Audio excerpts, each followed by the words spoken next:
Ahora mismo, digamos que empezará la conferencia de José María Fernández Núñez, que se llama Murcia en la Edad Media.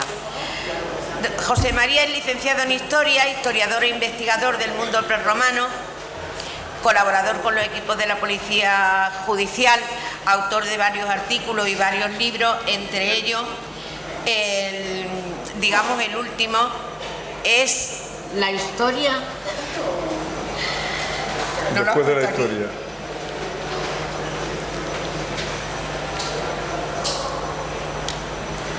La historia documentada del Temple. Bueno, también ha hecho sobre heroínas anónimas, el servicio de los espionajes durante la expugnación y el asedio, aproximación histórica a la biografía de Jorge Ibor, el tío Jorge de los sitios de Zaragoza, linaje de Don Blasco de Aragón, exploración y conquista, una ponencia en Estados Unidos, esclavos de Lobón, asesor histórico del escultor Jesús Gazol y creador de una ruta histórica denominada Ruta Histórica de los Sepulcristas, actualmente en la página web de la Asociación Cultural, donde se recrea la vida y muerte de algunos de los cofrades en la defensa de la ciudad. Entonces, además es título de caballero de la Real Militar Orden de San Hermenegildo, miembro de honor de la Hermandad Soberana de Damas y Caballeros del Temple, y sin más preámbulos, tiene usted la palabra. ¿Ya la tengo? Bueno, pues a ver, eso... Voy a hablar de la ciudad de Murcia, de su historia, partiendo de la Edad Media, de la Alta Edad Media. Desde la cora de Teodomir.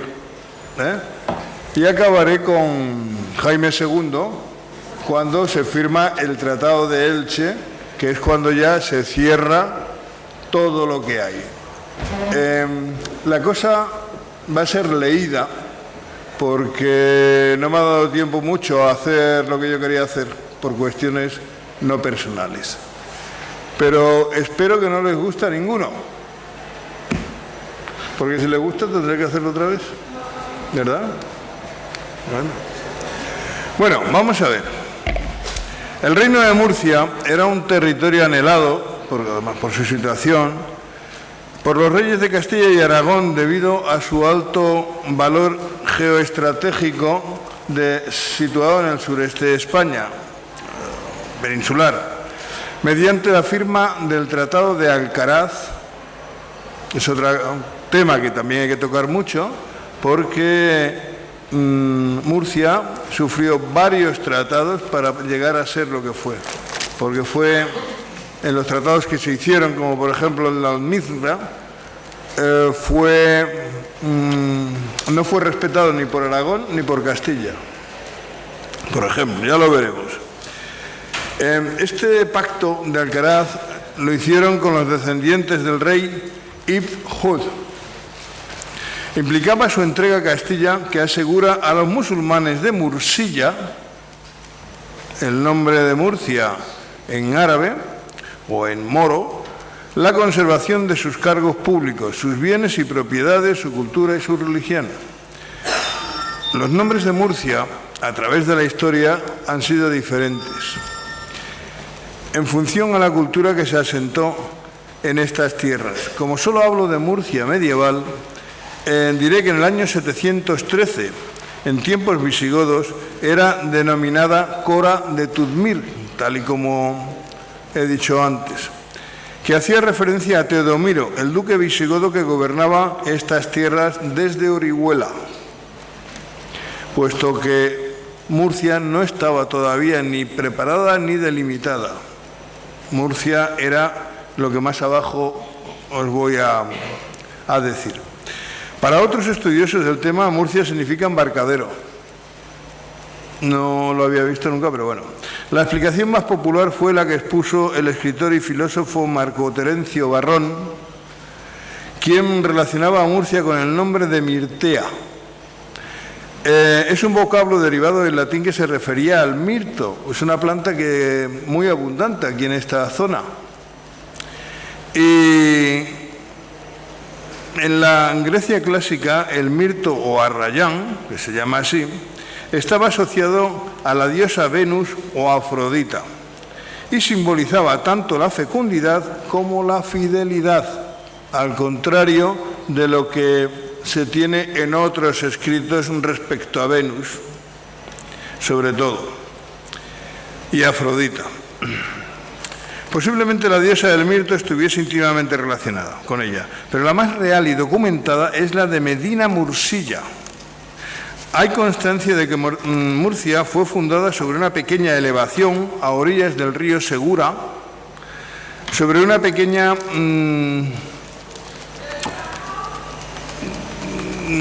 fortaleza, por decirlo así.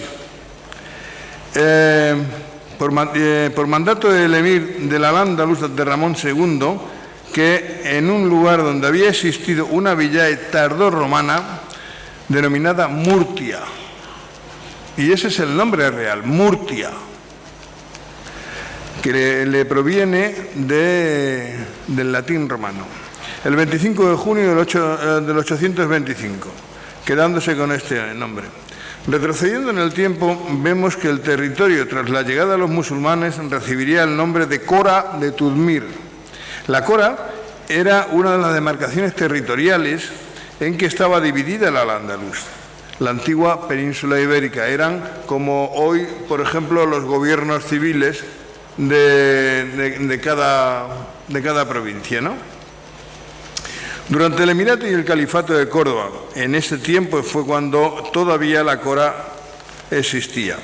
El Pacto de Teodomiro, también conocido como Pacto de Tudmir o Tratado de Orihuela, fue el tratado de capitulación que hace Teodomiro, firmado el 5 de abril del 713 entre el abad Al-Azin ibn Musa, hijo de Musa ibn Nusair, gobernador del norte de África, y el potentado visigodo Teodomiro, que podría haber tenido funciones administrativas en este sureste de Hispania a comienzo de ese siglo VIII, y comprendía la entrega de 7 ciudades, entre las que se encontraba Alicante, Mula, Lorca, Elche, Begastri y Eyo. Eyo es una enigmática ciudad, aún sin localizar, que ha sido situada por varios investigadores en Algezares, Cieza, ambos de Murcia, y Ellín de Albacete, y otras que ofrecen dudas a los especialistas. La firma de este pacto dio lugar a un territorio semiautónomo a cambio del pago de impuestos y la promesa de no colaborar con los cristianos. La inestabilidad entre el 754 y 929 del recién estrenado Emirato de Abderramán II de Córdoba estalló una guerra en la Cora de Tudmir, en el sureste peninsular, en lo que luego sería Mursilla, entre los clanes yemeníes y muladíes.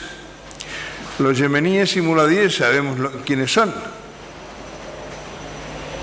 Los yemeníes son naturales del Yemen todavía, y los muladíes era el cristiano que se quedaba en tierras moras y se convertía al Islam. Ese es el muladí. Numerosos conflictos sociales entre clanes árabes y entre estos y las élites hispanogodas. La chispa saltó en Lorca, donde tuvo lugar el célebre combate de Almusara, y los paulatinamente islamizados provocaron la intervención del emir de Al-Ándalus Abderramán II, quien en junio del 825 ordenó la destrucción de la ciudad de Eyo, que hablábamos antes, y no sabemos ni dónde está, ni la destruyó hasta los cimientos, que era el refugio de los rebeldes, y la fundación de una nueva capital del reino, la ciudad de Mursilla, la actual Murcia, en sustitución de Lorca, como forma de afianzar la autoridad cordobesa en la Cora. El general Xavír fue el primer gobernador de Murcia, como tal. Durante la época pacífica del califato, entre el 929 y 1031, la ciudad de Mursilla creció, prosperó y adquirió importancia. Los musulmanes desarrollaron en la huerta murciana sus sistemas de cultivo de regadío, construyeron aljibes y norias, crearon una red hidrológica que aprovechaba el curso del río Segura. En el siglo X construyeron una presa para almacenamiento del agua, el Azud o Contraparada, y canalizaciones para el riego de la huerta, las acequias de Aquibla y del Jufia. La prosperidad agrícola propició el desarrollo del comercio y de una industria papelera y textil. La industria papelera en aquella época era muy importante, sobre todo para la imprenta, para los documentos que hasta entonces se venía haciendo en las pieles de animales y, en fin, fue un gran avance. También fue importante la producción alfarera y cerámica, aunque la mayoría de la población vivía en el campo. El auge de la economía estimuló el crecimiento de la vida urbana. Las ciudades más importantes eran Mursilla, la capital económica y política, Lorca y Cartagena. Este periodo concluye en el siglo XIII con la Reconquista cristiana. Sin embargo, el califato entró en crisis iniciándose el periodo de la Taifa. La Taifa era un gobierno dependiente del reino. Es como si dijéramos ahora la Comunidad Autónoma de Aragón, más o menos, en donde la inestabilidad era la nota dominante. La vieja Cora de Tudmir pasó en pocos años de estar dentro de la taifa de Almería a la de Valencia, creándose entre medias taifas efímeras como la taifa de Lorca y otras más. No fue hasta la segunda mitad del siglo XI cuando la ciudad de Mursilla encabezó su primer reino taifa independiente, en el siglo XI, bajo el mandato de Abu Abd al-Rahman ibn Tahir. Murcia logró independizarse de la taifa de Valencia al caer esta en manos de la de Toledo. Este primer estado independiente murciano concluyó en el año 1078, cuando las tropas sevillanas de al-Mutamid entraron en Murcia de la mano del general Ibn Rasik, aunque tanto este como el visir al-Mutamid e ideólogo de la compañía, Ibn Amar, llegaron a declararse soberanos independientes de Murcia. Tras la crisis que supuso la caída de Toledo, una hueste comandada por García Jiménez y Alvar Fáñez de Minaya se apropió de la fortaleza de Aledo. Esta es una fortaleza que tiene una historia propia porque fue un foco muy importante para la defensa y preservación de la frontera en aquella zona, pero no la voy a mencionar. La fortaleza de Aledo en 1086, hostigando la importante vía de comunicación que para el Al-Ándalus suponía el valle de Guadalentín. La toma de Aledo fue uno de los principales motivos de la intervención almorávide en la península. Los almorávides eran procedentes de Marruecos, unos eran del llano y otros de montaña, ya lo veremos. Se diferenciaban almorávides y almohades. La toma de Aledo, en fin, recuperando dicha fortaleza en el 91. Tras la unificación del Al-Ándalus, lograda por el imperio almorávide, la resistencia andalusí al dominador norteafricano hizo que surgieran los segundos reinos de Taifa en el 1144, tras la sublevación antialmorávide de Zafadola, siendo Murcia uno de sus principales escenarios.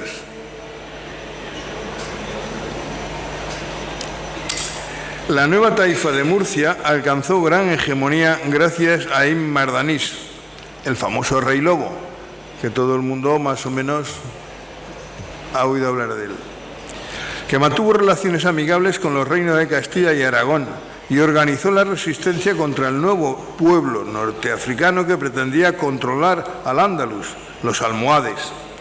Mardanís reinó entre el 1147 y 1172, gobernando un territorio que comprendía desde Jaén y Baza hasta Valencia y Albarracín, llegando a arrebatar a los almohades Écija y Carmona. Durante el emirato del Rey Lobo, Murcia logró un gran esplendor, tanto que su moneda, el moravetino lupino, se convirtió en referente en toda Europa. En toda Europa. Estamos hablando del siglo principios del XI. En 1172 los almohades tomaron Murcia, última ciudad que les quedaba por conquistar del Al-Ándalus. Sin embargo, tras la derrota de las Navas de Tolosa en 1212, su poder entró en crisis, produciéndose una sublevación anti-almohade en el Valle del Ricote en el 1228, liderada por Ibn Hud, que entró en la ciudad de Murcia el 4 de agosto de aquel año y, expulsando al gobernador almohade, se proclamó emir. Los sucesos acaecidos se propagaron por todo el Al-Ándalus, hasta el punto de que en el 1229 solo Valencia y algunos puntos del Estrecho escapaban al control de su nuevo estado, capitalizado en Murcia. Sin embargo, la estabilidad duró poco. Ante las sublevaciones contra Ibn Hud ocurridas en diversos lugares como Arjona, siendo el origen del reino nazarí, el avance de la conquista cristiana, bajo su mandato cayó Córdoba en 1236 y la propia muerte de Ibn Hud en 1238, quedando su reino reducido al sureste ibérico. Firmada una tregua entre Castilla, León y el rey de Granada, le pareció necesario a don Fernando III, llamado el Santo, cubrir la frontera para no hallarlos desprevenidos en caso de ataques, porque no era la primera vez que llegaban a un acuerdo, aquellos confiaban en ese acuerdo y los otros venían y con más facilidad se apoderaban de territorios, ciudades y castillas. Encargó de esa protección a Álvar Pérez de Castro, su adelantado mayor, muy temido por los moros, precisamente. Pero habiendo muerto poco antes de que se cumpliese la tregua firmada con Granada, por las razones expuestas, el rey estaba resuelto a tomar medidas tan urgentes como necesarias. Empero le sobrevino una grave enfermedad hallándose en Burgos, no pudiendo llevar a cabo sus intenciones. Así que requirió al infante don Alfonso, su hijo,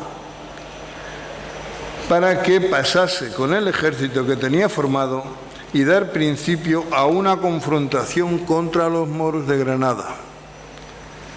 Salió Alfonso a ejecutar la orden de su padre. Llegando a Toledo, encontró en aquella ciudad unos embajadores de Muhammad ibn Hud Basa al-Duala, a Ben Judiel, resumiendo, rey de Murcia, que enviando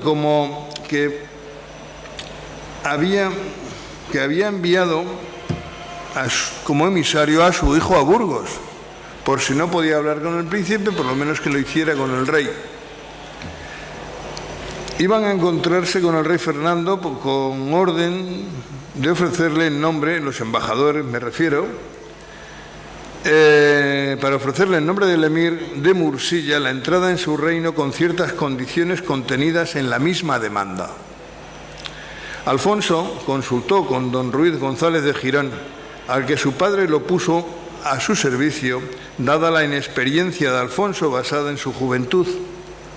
Ambos acordaron que sería nefasto no aceptar lo que le ofrecían el emir, tan apetecible para Castilla y León, dada la inconsistencia de la que estaban afamados los moros. Decidieron acelerar este asunto y posponer la jornada de la frontera para lo que fue enviado por su padre, pactando con anterioridad en nombre del rey todas las circunstancias que proponía. A Ben Judiel, para entregar el reino al príncipe Alfonso, este procedió a enviar adelantados como embajadores para que le participasen la experiencia que percibían en su entorno. Antes de dirigirse él para allá, mandó una serie de gente para que observaran y vieran si era realmente lo que proponían. En su compañía fue don Pelayo Pérez de Correa, maestre de Santiago, que había venido de orden del rey para asistirle en aquella empresa. se le fueron entregando voluntariamente los lugares por donde pasaba, y admite el infante que le ayudó mucho en ella el mismo maestre. Continuando su viaje, fue recibido en Murcia con gran solemnidad, entregándole sin ningún reparo su alcázar, como el elemento más significativo e importante de su fortaleza. El mismo príncipe acordó firmar un tratado entre ambos reinos, vista la actitud que percibió. La conquista cristiana en la zona se inició en 1243, cuando el emir de Murcia firmó las capitulaciones de Alcaraz, acogiéndose a un protectorado de los reinos, como he dicho, de los reinos de Castilla y León. Este tratado fue un acuerdo firmado hacia el 2 de abril del 1243 entre el infante Alfonso, en calidad de representante del rey Fernando III, por parte del Reino de Castilla, y varios representantes de linajes señoriales musulmanes del Emirato de Murcia. El tratado, que se produjo en el contexto de la descomposición interna en el que se encontraba el Emirato Judí de Murcia tras la muerte en el 1238 de Ibn Hud al-Mutawakkil, fue firmado en el Real Monasterio de Cortes de la ciudad castellana de Alcaraz y establecía los términos de un protectorado de Castilla en el Emirato murciano. Se procedía a establecer una relación de vasallaje de los gobernantes murcianos con respecto al monarca castellano. Se daría pie a la ocupación de las fortalezas del territorio por parte de las tropas castellanas, recaudando en Castilla una parte de los tributos, mientras que, en contrapartida, se respetaría el culto y las propiedades de los musulmanes, permitiéndoles mantener sus gobernadores. Todo esto no fue aceptado por todos, porque las ciudades de Lorca, Mula y Cartagena no aceptaron ese tratado. Las dos primeras fueron conquistadas en el 1244. Mientras que Cartagena fue reconquistada por Alfonso en la primavera del 45 con la asistencia desde el mar de una flota del Cantábrico. Mi mujer me está haciendo una foto y yo me quedo quieto, cualquiera no. Ya. Así Mursilla ganó una alianza para repeler a los aragoneses de Jaime I, que ya había conquistado Villena, y a los granadinos Muhammad ibn Nasar, rivales de la taifa murciana, consiguiendo de paso detener el avance de la Orden de Santiago, que ya había tomado zonas en el norte del territorio taifal.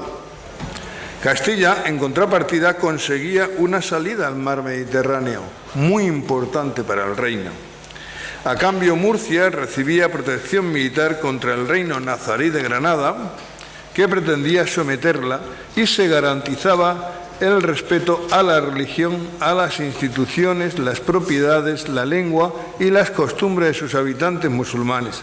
De este modo, el reino musulmán de Murcia fue ocupado de forma pacífica por las tropas del infante Alfonso. O sea, que el término de conquista no existe. Es un error de algún historiador que no ha estado mucho a la altura. Una cosa es conquista y otra cosa es que ocupes un territorio por un tratado y se llega a un acuerdo. El Tratado de Azmilra es un pacto firmado el 26 de marzo de 1244 entre el Reino de Aragón y el de Castilla. Su objetivo era fijar los límites del Reino de Valencia. Lo acordaron Jaime I de Aragón y el infante Alfonso de Castilla, que más tarde sería su yerno. En el tratado se estipuló que las tierras al sur de la línea Biar-Busot, El Campello, Barranc de Aigües, quedarían reservadas a Castilla. Este nuevo pacto se origina por el constante incumplimiento, que creo que lo he dicho hoy por ahí, de ambas partes de los anteriores tratados.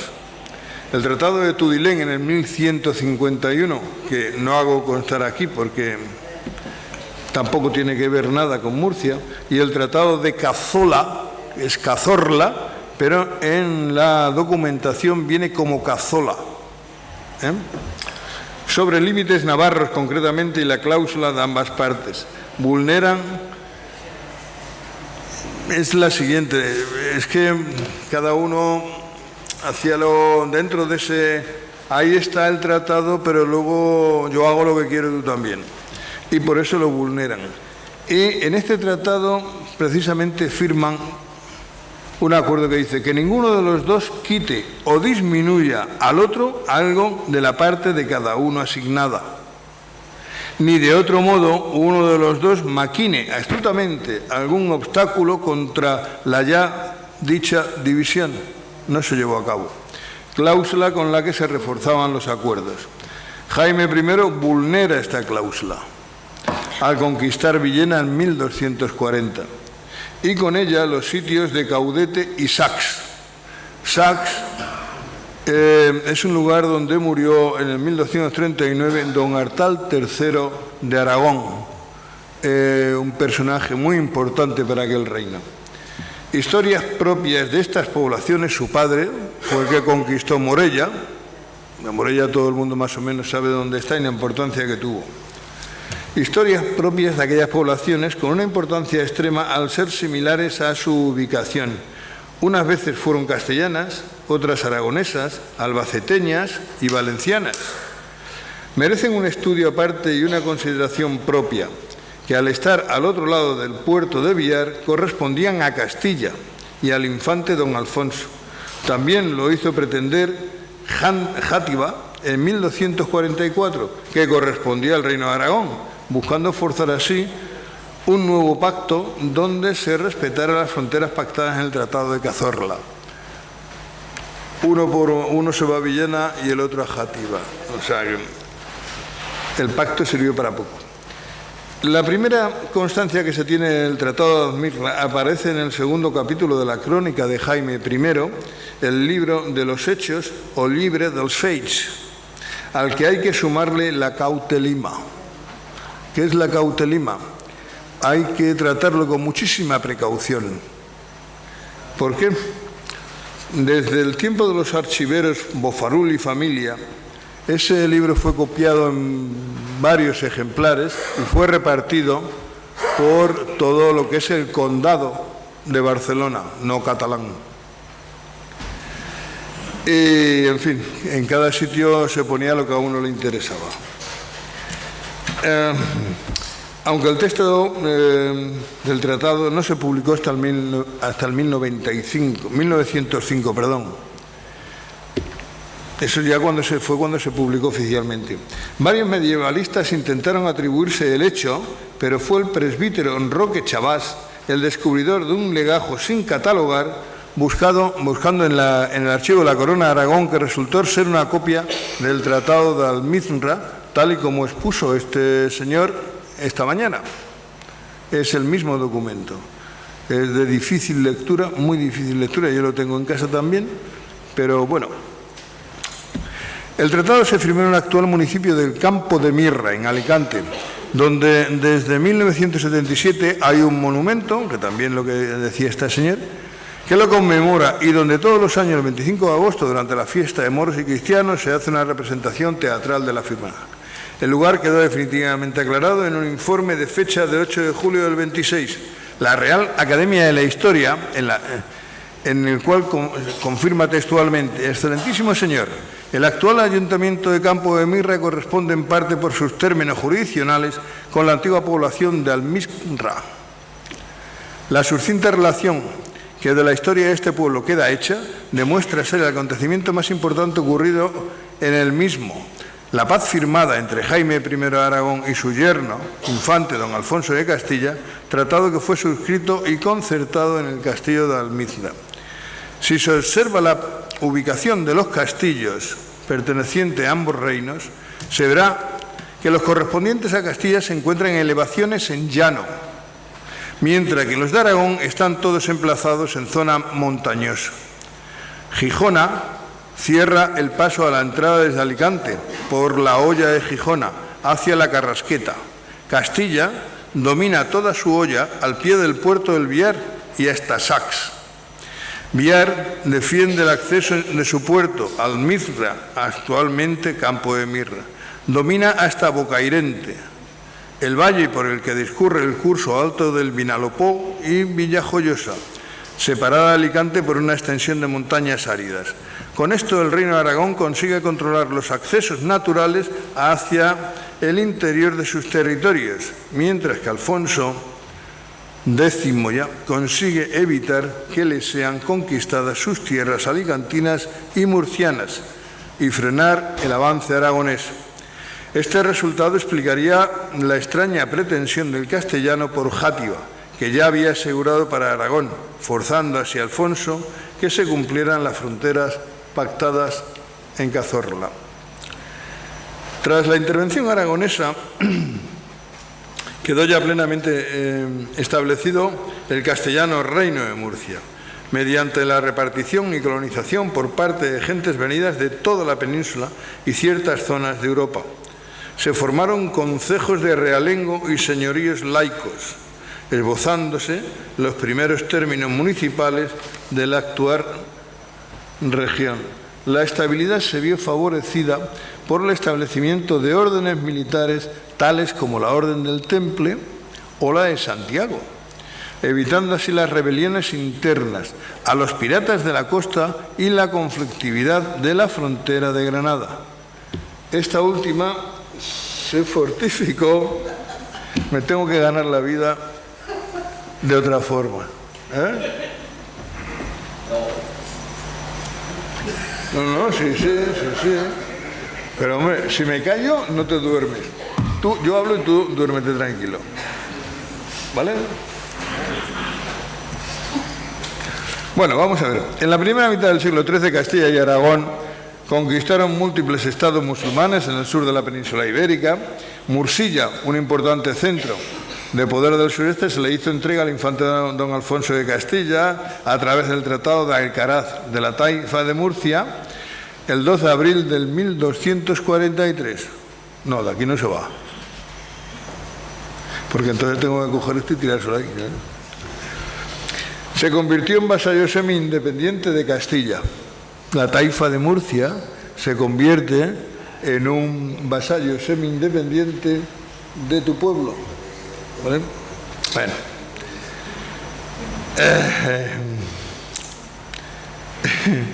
Que estaba gobernado por Bajá al-Dawala, de la dinastía de Bajú Jud.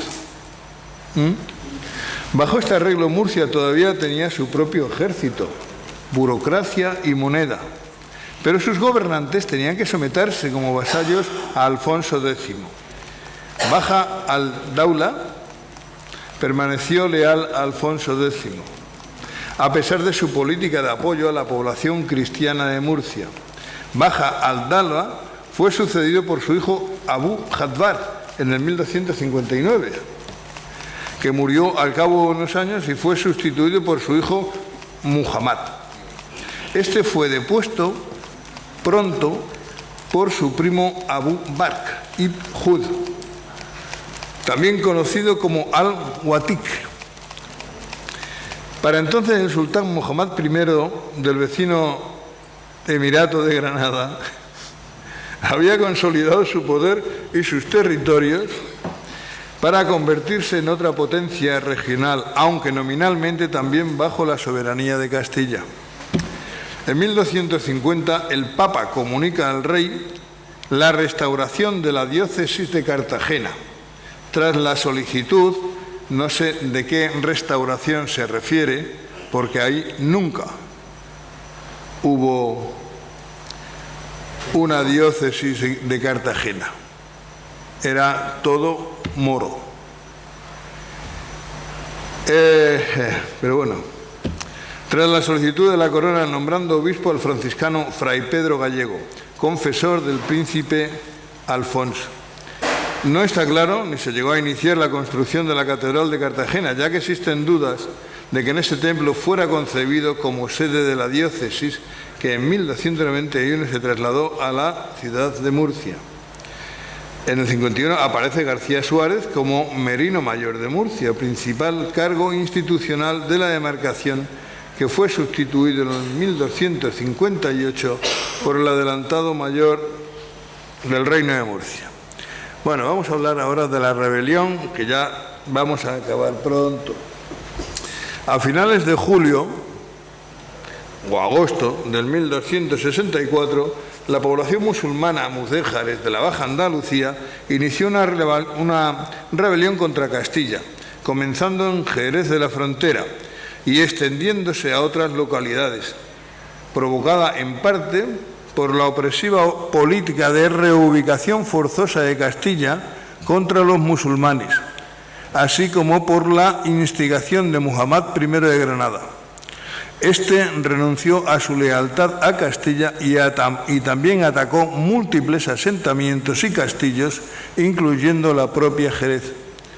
Cayeron entre los rebeldes o las tropas granadinas. Las ciudades sublevadas contra la corona castellana fueron Córdoba, Sevilla, Granada, Jaén. Murcia también se unió a la rebelión. Los murcianos expulsaron a las tropas castellanas de su alcázar de Al-Watik y declaró su lealtad a Muhammad I. Este envió tropas para ayudar a Murcia, lideradas por su aliado Banu Asquilula, Abdalá ibn Ali. Joder, qué bien hablo yo. Este pudo haber tomado el poder en Murcia antes de que los murcianos restauraran Al-Watik en algún momento de la rebelión. La revuelta mudéjar en el reino de Murcia, ocurrida entre el 1264 y el 66, anuló cualquier obligación del ya monarca Alfonso X el Sabio de respetar los compromisos contraídos con el tratado. Inicialmente, la tarea de reprimir la revuelta pasó al hermano de Alfonso X, el infante Manuel de Castilla, y el gran maestre de la Orden de Santiago, Pelayo Pérez Correa, que tuvo lugar en el 1265-66, cuando Jaime I de Aragón precisamente conquistó la taifa de Murcia en nombre del rey Alfonso y se lo devolvió. Eso vino un poco más adelante, me he adelantado. Los mudéjares del reino de Murcia desencadenaron una revuelta en el año 1264 contra el rey Alfonso, debido al supuesto incumplimiento del pacto de Alcaraz.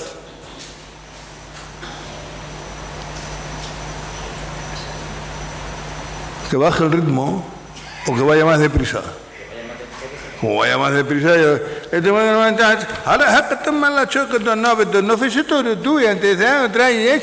en recuperarse. Y ya está, se acabó. ¿Claro? ¿O no? Más he esperado yo esta mañana cuando me tocaba hablar y no me dejasteis.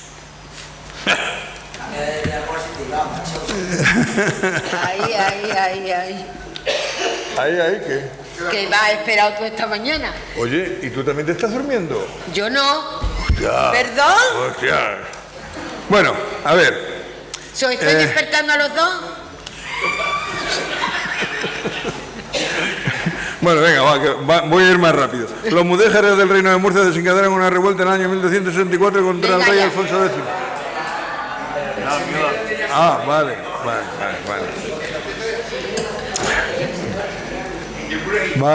Vale. Oye, que no puedo contentar a todos.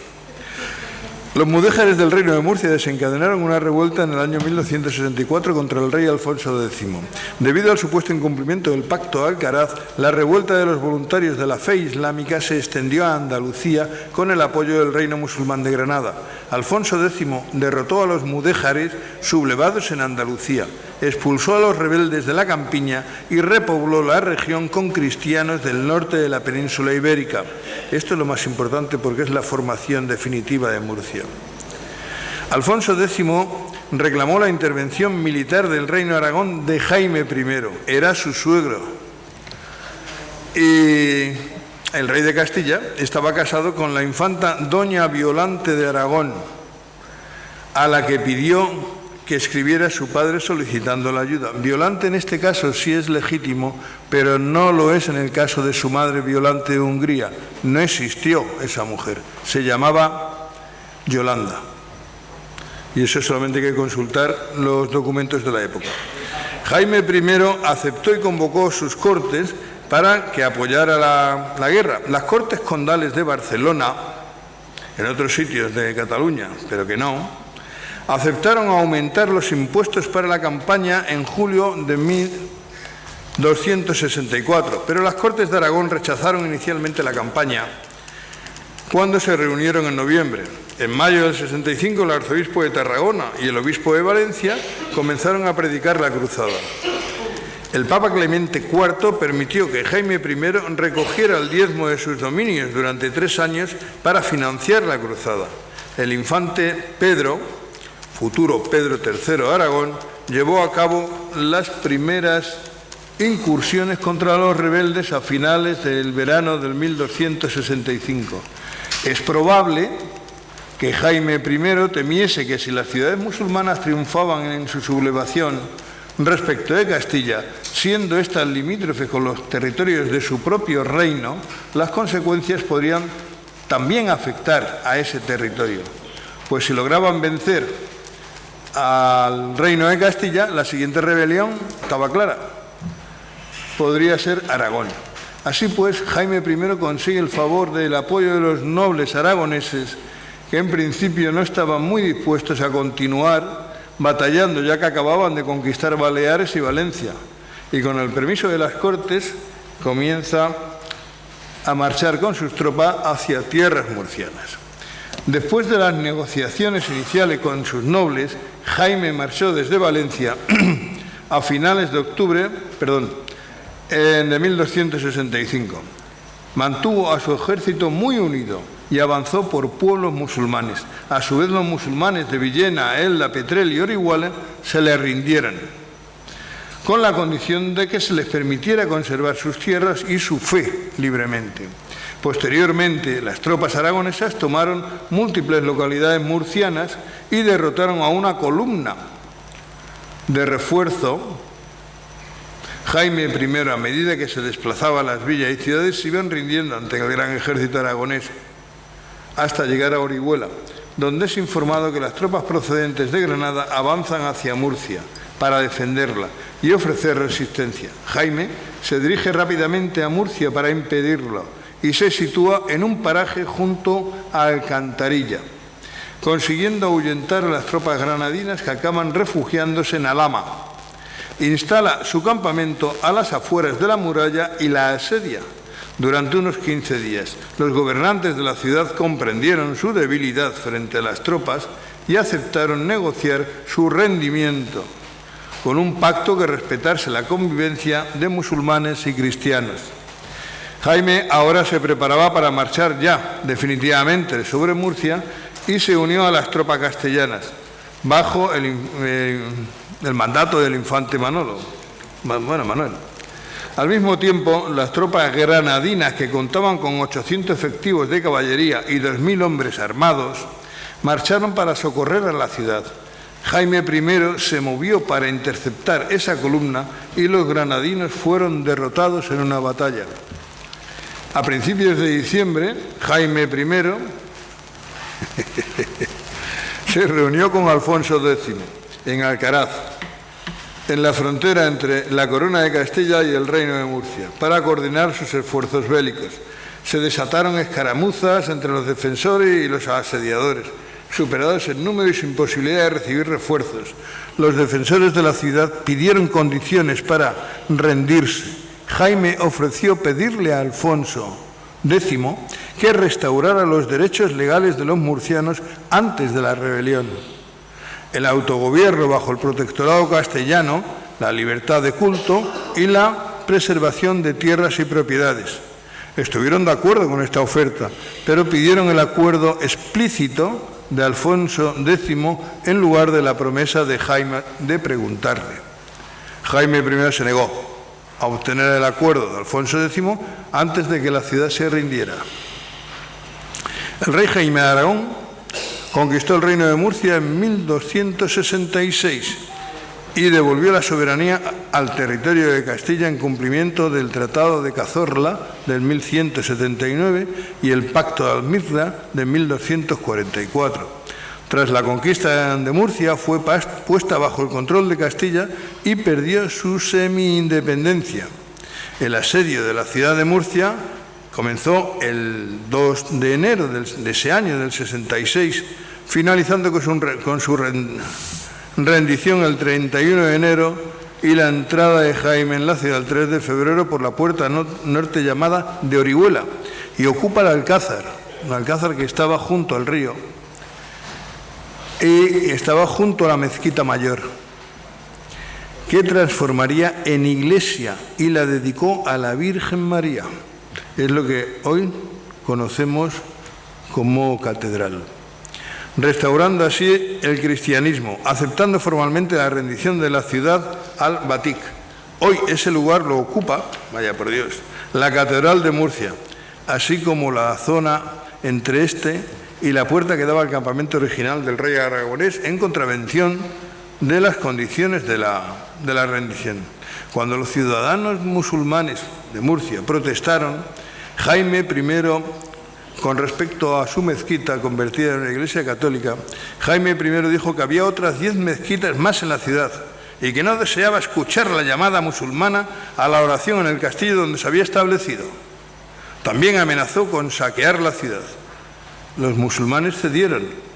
El 23 de junio, la ciudad renovó formalmente su lealtad al rey de Castilla, Alfonso X, y pidió perdón por la rebelión. Los estandartes de Jaime I se elevaron sobre la ciudad y se dijo que se arrodilló y besó el suelo murciano para dar gracias a Dios cuando lo vio. También repobló el reino de Murcia con colonos procedentes del reino de Aragón. Gran parte de la población mudéjar se marchó de Murcia. Posteriormente, su población musulmana se trasladó a los suburbios, mientras que Castillo desplazaba nuevos pobladores cristianos para poblar la región. De hecho, la derrota murciana significó que ya no se autogobernaba bajo dominio musulmán, sino que era gobernado directamente por los castellanos.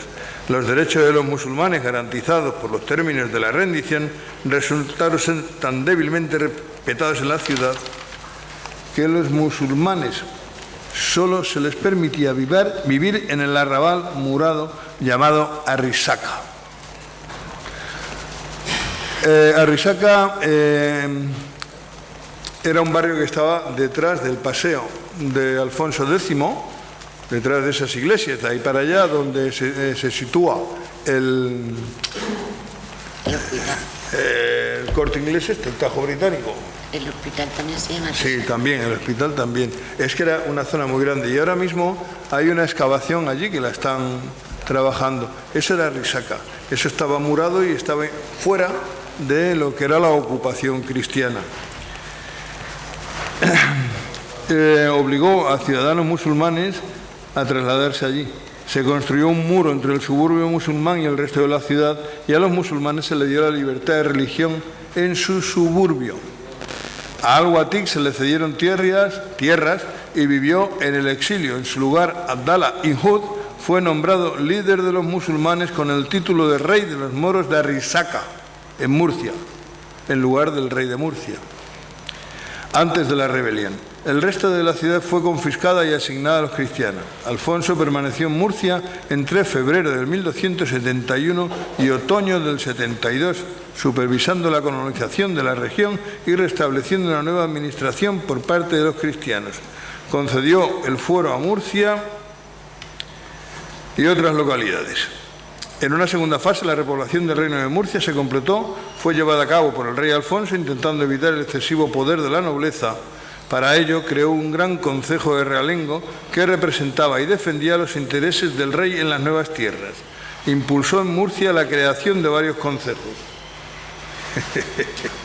Asambleas de vecinos que organizaban la vida cotidiana de los municipios, como el de Mula, Cartagena, Aledo, Yecla, Murcia y Lorca, y les otorgó fueros, un código de leyes y privilegios para atraer la población. La recuperación del reino supuso arrebatar el poder político a los musulmanes. En el Tratado de Ágreda,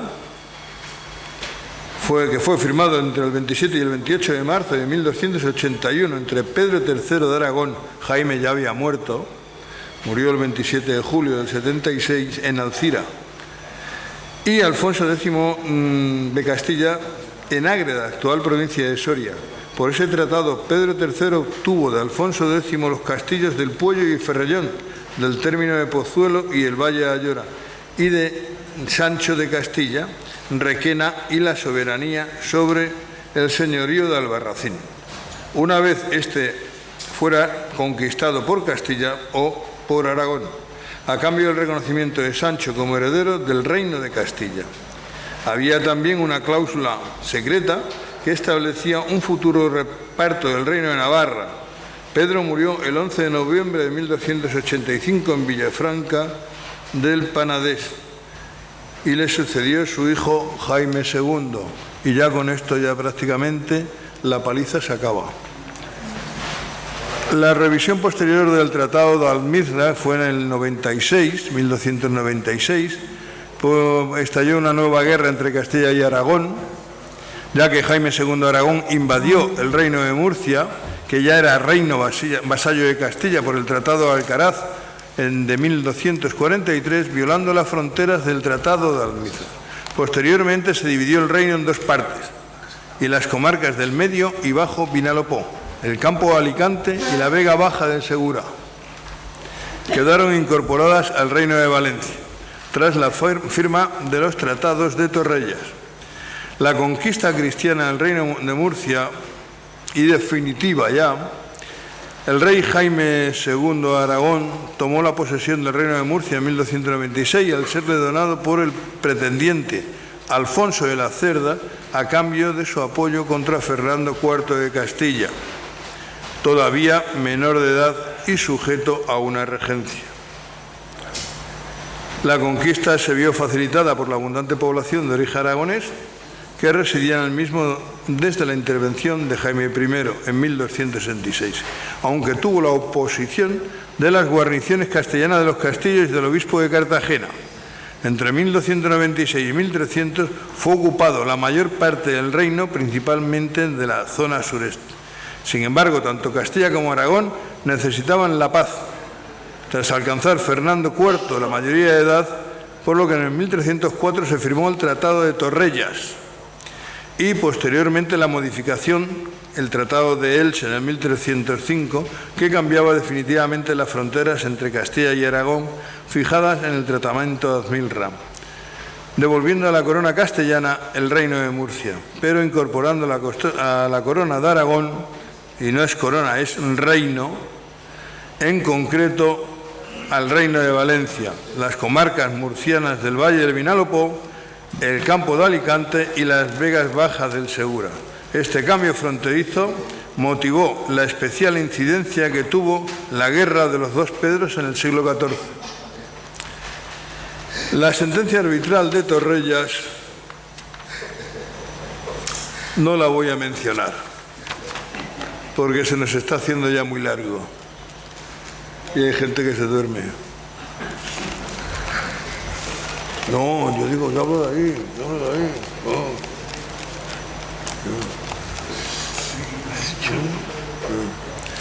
Se me queda Ronqui. ¿Perdón? Saldrá en la revista, entera. ¿Entera? Totalmente, porque Bueno, esto pues, me lo quedo yo ahora. Pues entonces, mira, yo todo esto ya no lo nombro. El Tratado de Elche, que fue el último, el que cerró y el que ya puso los sellos, pues entre Jaime II de Aragón y Fernando IV de Castilla, ¿sabes? Como dice que lo va a poner, pues claro, ya no sigo molestando más. ¿Has visto? No vuelvo aquí más. Me aplaudís porque me voy, no porque iba a hablar. Pues ahora sí va a contar mi vida, que es mucho más larga.